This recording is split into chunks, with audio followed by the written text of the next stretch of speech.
Welcome back to the deep dive. So today we're going to be tackling one of the human body's most complex structures, the ankle and the foot. It's a fantastic topic. It is. Our source material is a really comprehensive chapter from Gray's Anatomy, and our mission really is to map out the 28 bones and 31 joints and make that complex 3D architecture, clear.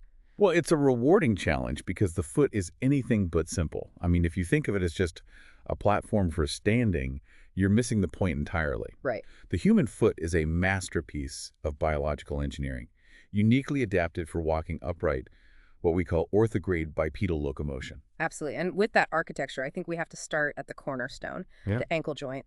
The source calls it the only example of a true mortise joint in the human body. That's a strong statement. It is, and it's unique because of the way the bones interlock.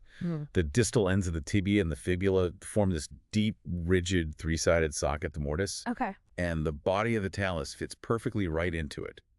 It's designed almost exclusively for rotation in one plane, plantar flexion and dorsiflexion. So that tight, bony fit is really the key to its stability. It's everything for its stability, but as we'll see, that also limits its movement and dictates how the rest of the foot has to compensate. Okay, so let's unpack the skeletal foundation then, just below that mortise. We can sort of mentally segment the 26 bones of the foot into 3 zones. Right. You have the hindfoot, which is your calcaneus, and the talus. Then the midfoot with the navicular, cuboid, and the 3 cuneiforms. And finally, the forefoot, which is the Yeah. 5 metatarsals and all the phalanges. Let's zoom in right away on the centerpiece of that hindfoot, the talus. Ah, the talus.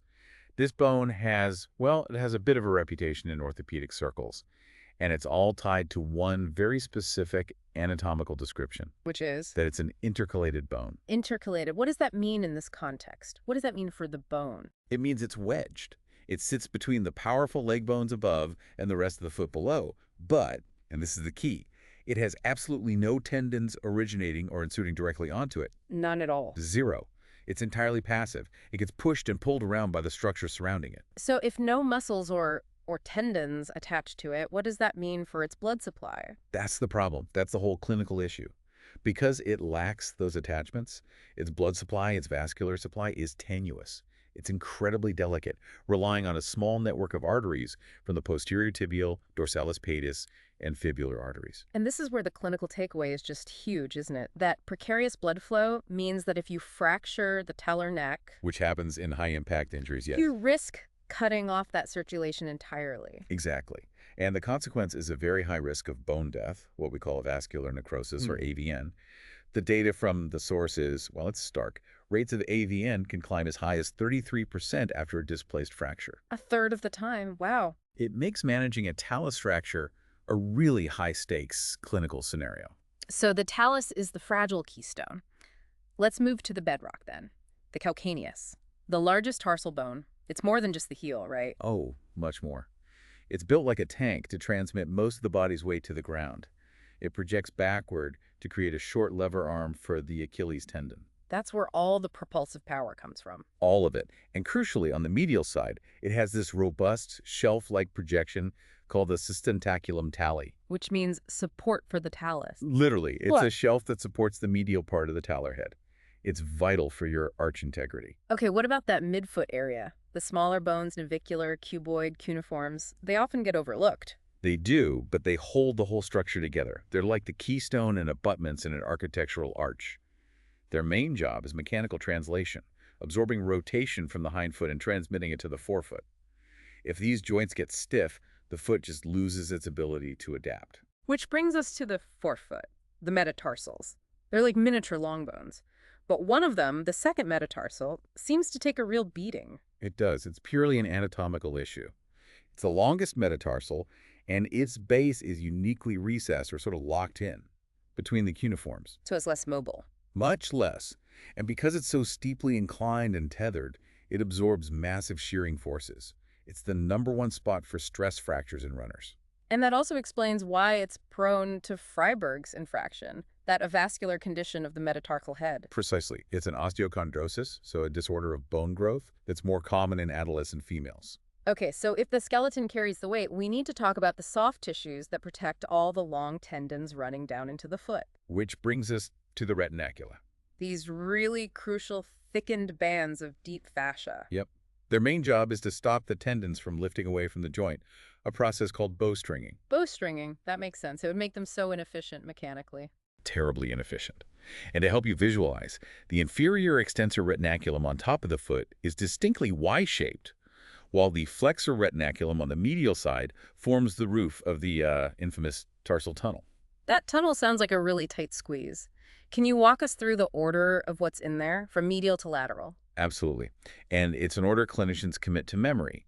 So starting from the medial side, closest to the ankle bone, you have the tendon of tibialis posterior, Okay, tibialis posterior. then flexor digitorum longus, followed by the posterior tibial vessels and the tibial nerve, and finally the tendon of flexor hallucis longus. And compression of that nerve is what leads directly to tarsal tunnel syndrome. That's the one.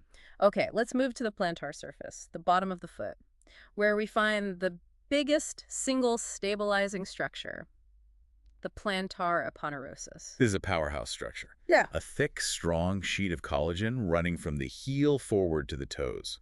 It is the primary tie beam for the foot's arches. The tie beam. And that connects directly to field pain, doesn't it? Plantar fasciopathy. Exactly. And it fulfills its role as a tie beam through this ingenious windlass mechanism. Like a sailboat winch. Just like that. When you extend your great toe, like when you push off to walk, the aponeurosis is wound around the metatarsal heads, pulling the whole structure taut. Which shortens and raises the arch. Powerfully. It transforms the foot from a flexible shock absorber into a rigid lever, ready for propulsion. It's brilliant. It really is. But sometimes those stabilizing forces can work against the internal tissues. We have to mention the fascial compartments of the foot. Right. The foot is divided into 5 really tight fascial envelopes. And while that's necessary for function, it poses a serious risk. Compartment syndrome. A surgical emergency. A true surgical emergency. If you have severe trauma, like a crush injury, bleeding inside that tight space chokes off blood outflow. If it's not surgically relieved immediately, the muscle and nerves can die. Let's shift to the plumbing and wiring of the foot, the vascular and neural network. The arteries come from 2 main directions. Correct. On the top, the dorsum, the main player, is the dorsalis pedis artery, which is just a continuation of the anterior tibial.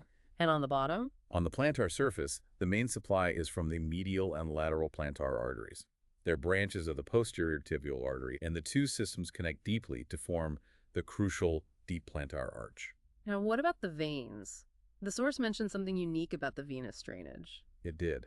The veins in the foot are described as having bidirectional flow in certain areas, which is a bit counterintuitive. But generally, where valves are present, the flow is directed from the deep plantar system up toward the superficial dorsal system. Interesting.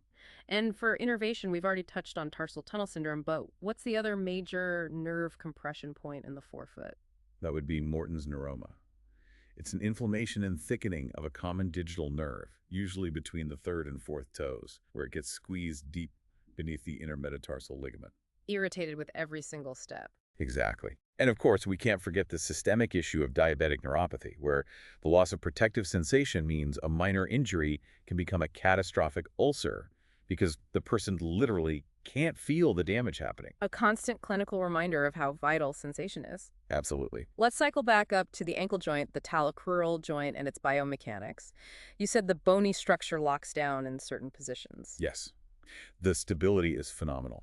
And it's because the trochlear surface, the top of the talus, is significantly wider anteriorly than it is posteriorly. Okay, so what happens when you move your foot?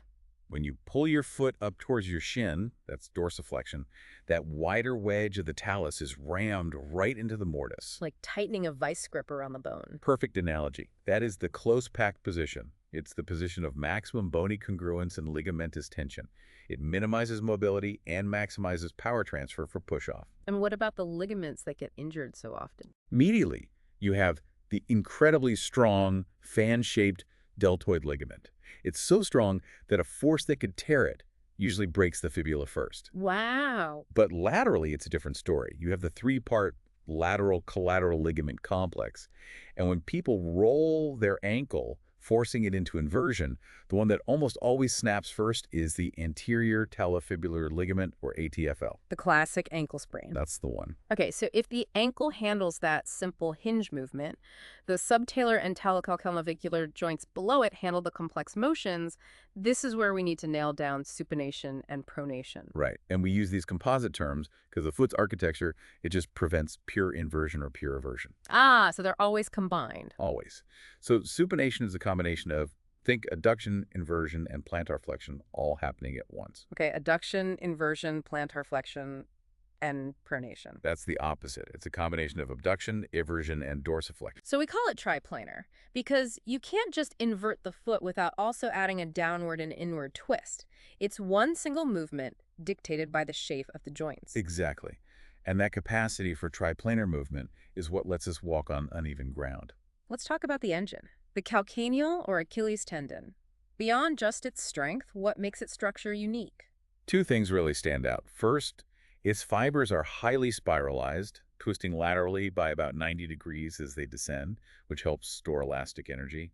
Second, and critically, it has a poorly vascularized region in the midsection. We call it the watershed area. So just like the talus, that poor blood supply makes it prone to rupture. Very prone.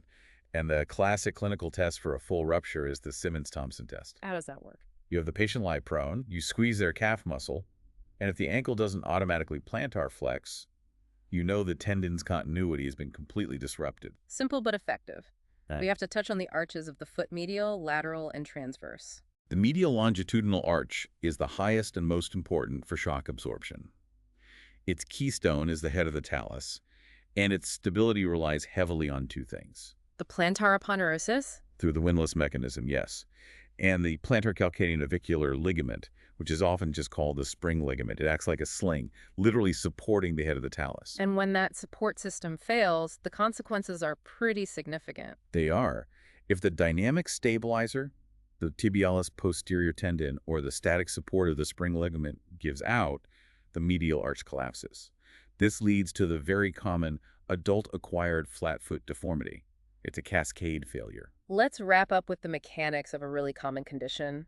Hallux abductovalgus or a bunion, visually it just looks like the great toe is pushed sideways. But it's so much more complicated than that. It's a triplanar deformity. It involves abduction, elevation, and rotation of the metatarsal. Okay, so how should we visualize that? Think of the small sesamoid bones as train tracks, anchored in the tendon sling right beneath the first metatarsal head. Okay, there are the tracks. When the bunion forms, those sesamoid tracks, anchored by the tendon, stay put. It's the metatarsal head that actually derails, displacing medially and sliding off the top of them. Ah, so on an X-ray, it looks like the sesamoids have moved, but really, the bone has moved away from them. You've got it. That's the key to the mechanics. And quickly, the 4 layers of intrinsic muscles in the foot, like the interossei. They're crucial for fine-tuning. They stabilize the toes, adjust the foot shape, and when the nerves supplying them get damaged, they lose their ability to flex the toes properly, and you get those telltale claw-toe deformities. So after diving into all these details, the complex joints, the vascular risks, the retinacula, what's the ultimate takeaway about the foot's mechanical genius? Well, the source material uses this great analogy. It describes the foot skeleton as a twisted but resilient plate. It's not a rigid beam. It has to have that internal twist built into its design. A twisted plate. Exactly. And that specific design allows it to switch almost instantly between being a flexible shock absorber and a rigid lever for propulsion. The constant adjustment of that twist through pronation and supination is what lets you maintain stable contact with the ground. Whether you're on a flat floor or an unstable hillside. Exactly. It's just continuous, subtle adaptation. This deep dive has really distilled the complexity of the ankle and foot into, I think, 3 powerful takeaways for you. First, that extreme vascular vulnerability of the talus. A huge clinical point. Second, the essential role of the plantar aponeurosis and the spring ligament in stabilizing that medial arch. And finally, just the necessity of understanding triplanar movement when we talk about pronation and supination. And maybe a final thought for you to reflect on is that biomechanical concept. The foot as a twisted but resilient plate. Every time you take a step, think about the work your feet are doing.